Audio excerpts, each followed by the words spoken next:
America. Thom Hartmann here with you on Air America Radio. Broadcasting on radio stations live from Los Angeles to New York and zillions of places in between. Plus on C-SPAN today. And greetings to our C-SPAN audience. It's our first hour, our first Friday hour, every Friday for 4 years now or more. I haven't been keeping track. I think it's in that neighborhood. Senator Bernie Sanders. Bernie Sanders has been on taking calls from our listeners and you know, unscreened, unscripted. And Bernie, let's continue here.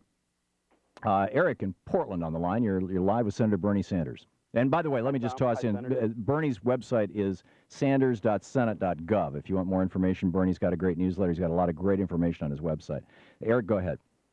Well, Senator Sanders, I was kind of concerned recently when I heard Representative DeFazio of Oregon here discussing an executive order that Bush basically gave himself authority to take absolute power in case of emergency.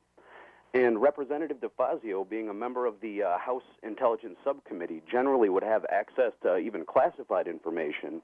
And yet when he asked Bush to basically define what such an emergency might be or what Bush would do should he exercise those powers, the response was, I don't have to tell you.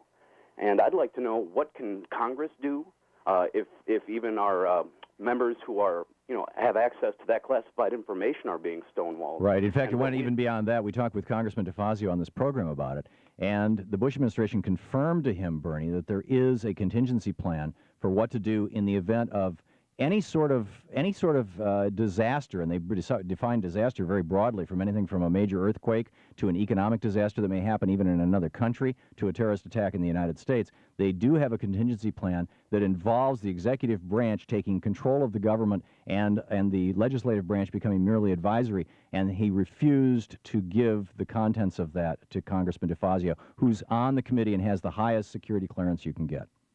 Well, let me say two things. Peter DeFazio is somebody I worked with for 16 years in the House and is, to my mind, one of the very best members of the United States Congress. Yes. And people of Oregon are very lucky to have him there. Second of all, this is a very significant issue that we have got to demand information about.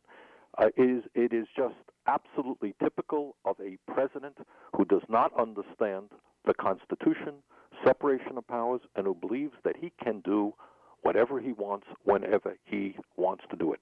And I will work with Representative DeFazio to hold this president accountable on this issue as well as many others.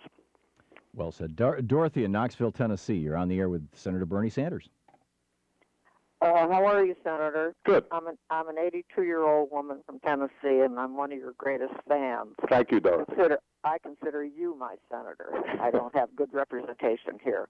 My question is, I believe that perhaps we should have, and I hope we have, sometime something akin to the Truman Commission after World War II, when he very seriously looked in fact, it was during World War II, he looked into the terrible profiteering that was going on. We have had tremendous amounts of money given away to contractors and wasted terribly, and I know that we can't hope for the possibility, which I think we should have, of seeing Bush and Cheney and the rest of them that got us into this misbegotten war held accountable as war criminals. But I wonder if there can't be something done to get a commission headed by somebody like Senator Truman was at that time. Well, Dorothy, it's interesting that you raised that issue.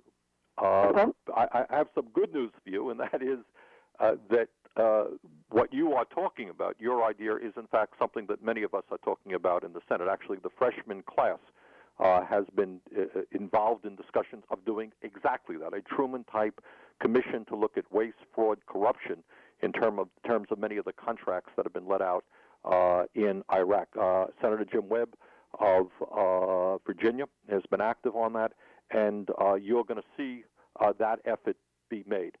It is not acceptable that at a time when we don't have enough money to take care of our veterans, we are providing no-bid contracts to Halliburton and other large corporations who have been ripping off the American people. This is an issue that absolutely needs to be investigated. Billions and billions of dollars missing. And again, what a contrast. I mean, Harry Truman was a United States senator, And he got up on the floor of the House and demanded accountability. And instead of Franklin Roosevelt saying, "Oh no," as Bush is doing, Bush said, "Great, bring it on, come on." And Truman went after some of Roosevelt's friends, and Roosevelt ended up making him his vice president. Right. No, Dorothy is absolutely right. I think you are going to see exactly that take place. Yeah.